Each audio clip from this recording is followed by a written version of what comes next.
Umunsi rero ndanifuje ko turabira hamwe kumbure ibijanye n'ivyo abantu bitira Imana kuko abantu batari bake biyumvira ko umuzi w'amadini mu Burundi ari watumye abarundi bamenya Imana, ariko hari ibintu bitari bike bigaragaza ko abarundi bamenya Imana kandi bimera iyo Mana ko ari irema vyose, ari igaba vyose, kandi atana kimwe kibaho canke ngo kiveho itabishatse.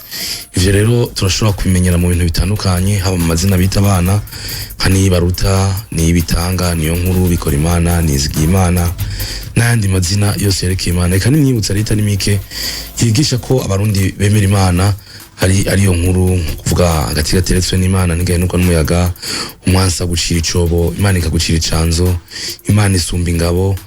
Uko rero abarundi bemera ko umuntu ataciye kwishoboza atabihawe n'Imana, niko bayubaha kandi bakubaha rero n'ivyo bayitirira vyose. Rero tuvuga nka bimwe mu vyabwa agaciro vyitirirwa Imana, rero tuvuga nk'ibiti, twotangurira ku murinzi. Umurinzi rero ari wo mugumya mbere na mbere ngo witwa umuko rero hanyuma kiranga ubona ko ari we yaserukira rero abarundi ku Mana, akaba rero wari we yakoresha mu vyo kubandwa igihe yariko gutota no gutaramura imizimu mibi mu kibanza abantu baba bagira abandigwemwo. Iyo hagira rero abantu canke ibitungwa vyose yakoresha rero uwo muko. Uwo kiranga rero hageze gupfa haburaga umwami w'u Burundi tutamenye vy'ukuri izina wari we, ariko tubibaza ko ari umwami wa mbere. Uwo nawe kuva umuko rero waciye umurinzi w'abarundi, niho hanavuye ngira n'izina ryo kwita umurinzi. Hari naco gituma mu kigo c'umwami hose hamatega umurinzi. Munsi yo murinzi rero niho umwami yama yiherera mu kuzirikana ivyerekeye amajambo akomeye, mu kwiyumvira canke mu kugira ico aja gushikiriza abantu yaba yegereye umurinzi, kuko yazirikana ko umurinzi ari igiti kirinze Burundi. Uyo murinzi rero ni wavamo umukomezwa canke umucanwa barahura ibwami, kuko ngo uyu mwami yimitswe umuriro wose waba wazimijwe yategeza gucana umuriro wiwe, ariwo baheza bakarahurira abarundi bose. Rero twoca tubamenyesha ko mu gihe bagandariye umwami hoho cazira kikaziriza gucanira inka, umucanwa rero basubira gucaniza warahugwa ibwami bahejeje kwimika umwami mushasha. Uyu mucanwa rero baca bakwiza igihugu cose kuko bavuye ku giti c'umurinzi, bemeza ko uwo mucanwa uzorinda igihugu. Ico giti c'umurinzi rero nico kandi kivamwo intahe bahereza umushinga ntahe mu gihe yatigwa, ari naho rero bajya bavuga ngo intahe iva ku Mana.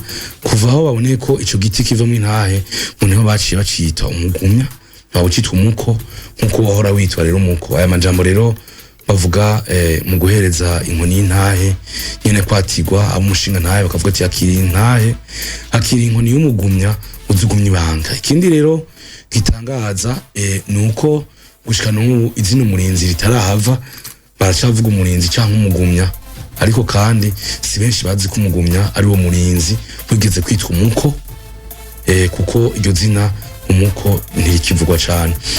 Intahe rero yava mu mugumya, mu mumanda no mu musave, kindi giti c'Imana rero no mu manda. Naco nyene rero barashobora kugikuramo inkoni y'intahe. Gushika ubu n'ivyo biti rero uko ari bitatu nivyo vyonyene bivamwo inkoni y'intahe. Mu manda rero kandi barakoresha n'amababi yawo rero mu gutota no mu kuhagira inka canke abantu bagomba kwikura iceyi kurya k'umurinzi nyene, canke rero no mu gusenga kwaho hambere babifashishwamo na kiranga. Batera igiti c'umumanda rero bigakura, bagasezera munsi yacu, ariho bita mu gitabo aho bambariza Imana, caba ari ikibanza batavye kugira bahahurire bambaza Imana. Vyongeye rero umumanda niwo wavamo rero na nyabiti abarundi bambara, nyabiti abarundi bambara, no kuvuga rero impuzu z'ikizungu zitaraza.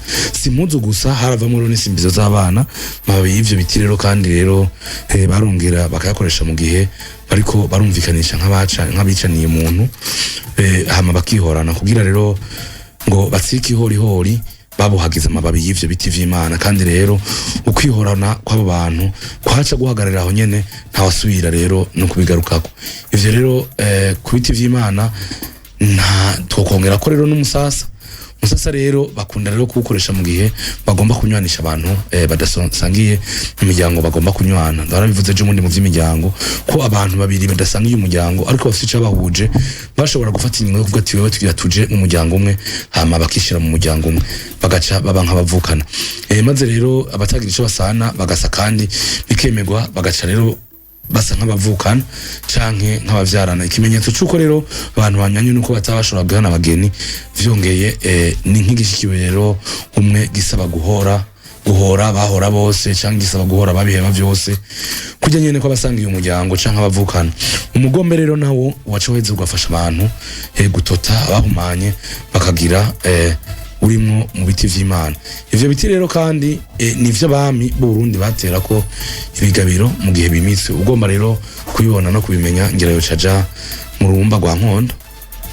Haracariho ibigabiro bine cy'abami banyuma nk'icamwezi Gisabo, icamutagambikije, icamwambutsa bangiricenge n'icantare ndize. Muri abo bose rero uwateye umurinzi ni mwambutsa bangiricenge. Hariho rero n'ibibanza bimwe bimwe bitirira Imana.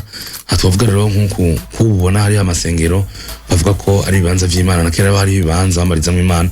Hariho nk'indaro ya Rugabo yaba iri mu kigo baterekereramwo, hakaba rero n'ibitabo rero vyari ibi bibanza batavye biri mu biti vy'Imana basezerera munsi ukeneye kwamaza Imana rero bakayihambariza. Hari igitabo c'umuntu mu rugo rwiwe hamariko kaba n'igitabo c'umuryango, hakaba n'igitabo c'ingenzi bashira rero mu mayira abiri aho abantu bashobora guhurira bavuye mu mayira abiri. Abashengera rero cenka bamara izindi manza bagahita barahambariza Imana ngo zibafashe mu vyo baroye gukora. Mu vyo tumaze gutohoza rero bavuga ko umumanda wategwa n'umusore wo mu muryango w'abashuba akiri muto kandi rero atarasoreka cane. Ikindi tutokwibagirwa no kumenyesha rero ko abato babizi ko hari n'ibibanza bikuru abarundi bava mu mihingo bahuriramwe baje kwamaza Imana. Ivyamenyekanye cyane twabwe mu gasuma ka Mwaro mu ntara ya Mwaro mu Mana za Mugera Igitega mu vyigwa vya Ngozi Ngozi nyene aha twavuga no mu Cankuzo. Hari rero n'ibindi bikoko navyo nyene vitirirwa Imana kuko uravye iruhande y'ibiti bitira Imana hariho n'ibindi biremwa rero batiyeza kwiyitirira bikaba ari nka bijya bitona bitajyana bitisha bitigera bikora ibi mu vyerekeye ubuzima bw'abantu. Aha rero twavuga intama n'inyamanza bimwe mu bikoko atamuntu numwe yovuga ko ari ico avyagiriza. Nuko rero abarundi babona Imana mu mibereho yabo, nuko abarundi babona Imana mu bibakikije haba mu bikoko mu biterwa canke mu bibanza. Ale Muhigwe, Kazoza FM. Be your own boss.